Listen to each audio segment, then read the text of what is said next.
جی السلام علیکم، میرا نام ڈاکٹر اسد محمود ہے اور اس وقت میں پاکستان میں موجود ہوں۔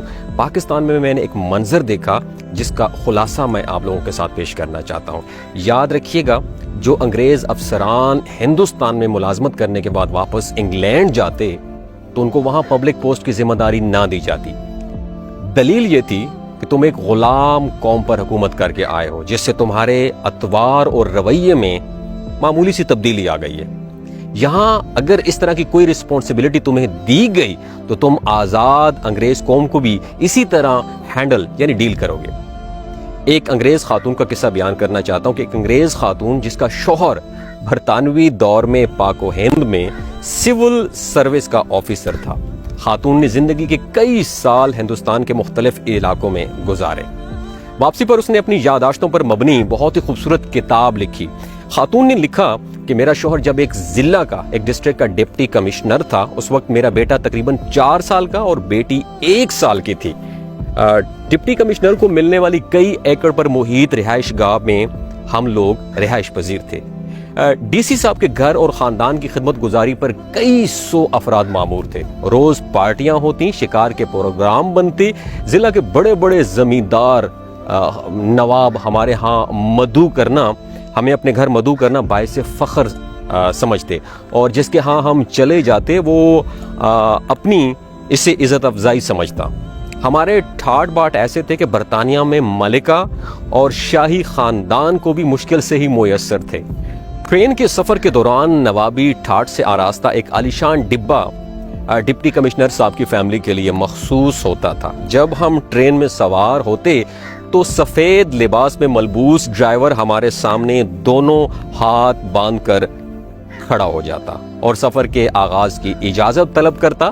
اجازت ملنے پر ہی ٹرین چلنا شروع ہو جاتی۔ ایک بار ایسا ہوا کہ ہم سفر اس کے لیے ٹرین میں بیٹھے تو روایت کے مطابق ڈرائیور نے حاضر ہو کر اجازت طلب کی۔ اس سے پہلے کہ میں بولتی میرا بیٹا بول اٹھا۔ کیا بول اٹھا؟ جس کا موڈ کسی وجہ سے خراب تھا بیٹے کا، اس نے ڈرائیور سے کہا ٹرین نہیں چلانی۔ ڈرائیور نے حکم بجا لاتے ہوئے کہا کہ جو حکم چھوٹے صاحب۔ کچھ دیر بعد صورتحال یہ تھی کہ اسٹیشن ماسٹر سمیت پورا عملہ جمع ہو کر میرے 4 سالہ بیٹے سے اجازت طلب کر رہا تھا، لیکن بیٹا ٹرین چلنے کی اجازت دینے کو تیار بالکل نہیں تھا۔ بالآخر بڑی مشکل سے میں نے کئی چاکلیٹس دینے کے وعدے پر بیٹے سے ٹرین چلوانے کی اجازت دلائی تو سفر کا آغاز ہوا۔ چند ماہ بعد میں دوستوں اور ریلیٹیو سے ملنے واپس برطانیہ میں واپس آئی، بذریعہ بحریہ جہاز واپس آئی، لندن پہنچی۔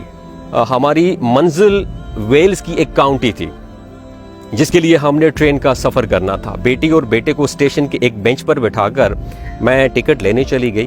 قطار طویل ہونے کی وجہ سے خاصی دیر ہو گئی، جس پر بیٹے کا موڈ ونس اگین بہت خراب ہو گیا۔ جب ہم ٹرین میں بیٹھے تو عالیشان کمپاؤنڈ کی بجائے فرسٹ کلاس کی سیٹیں دیکھ کر بیٹا ایک بار پھر ناراضگی کا اظہار کرنے لگا۔ وقت پر ٹرین نے وسل دے کر سفر شروع کیا تو بیٹے نے باقاعدہ چیخنا اور چلانا شروع کر دیا۔ وہ زور زور سے کہہ رہا تھا یہ کیسا الو کا پٹھا ڈرائیور ہے، ہم سے اجازت لیے بغیر ہی اس نے ٹرین چلانا شروع کر دی۔ میں پاپا سے کہہ کے اسے جوتے لگواؤں گا۔ میرے لیے اسے سمجھانا مشکل ہو گیا تھا۔ اس کی ماں کہہ رہی تھی کہ میرے لیے اسے سمجھانا مشکل ہو گیا تھا، یہ اس کے باپ کا ضلع نہیں، یہ ایک آزاد ملک ہے۔ آپ حیران ہوں گے کہ یہاں ڈپٹی کمشنر جیسے 3 درجے کے سرکاری ملازم تو کیا، وزیر اعظم اور بادشاہ کو بھی یہ اختیار حاصل نہیں کہ وہ اپنی انا کی تسکین کے لیے عوام کو خوار کر سکیں۔ آج یہ واضح ہے کہ ہم نے انگریز کو نکالا ضرور ہے، البتہ غلامی کو دیش سے نہیں نکال سکے۔ یہاں آج بھی کئی ڈپٹی کمشنرز، ایس پیز، وزراء، مشیران، سیاستدان صرف اپنی انا کی تسکین کے لیے عوام کو گھنٹوں سڑکوں پر ذلیل و خوار کرتے ہیں۔ اس غلامی سے نجات کی واحد صورت یہی ہے کہ ہر طرح کے تعصبات اور عقیدتوں کو بالائے طاق رکھ کے ہر پروٹوکول لینے والے کی مخالفت کرنی چاہیے۔ اگر آپ کو میری یہ ویڈیو اچھی لگی ہو تو اسے ضرور شیئر کیجیے گا۔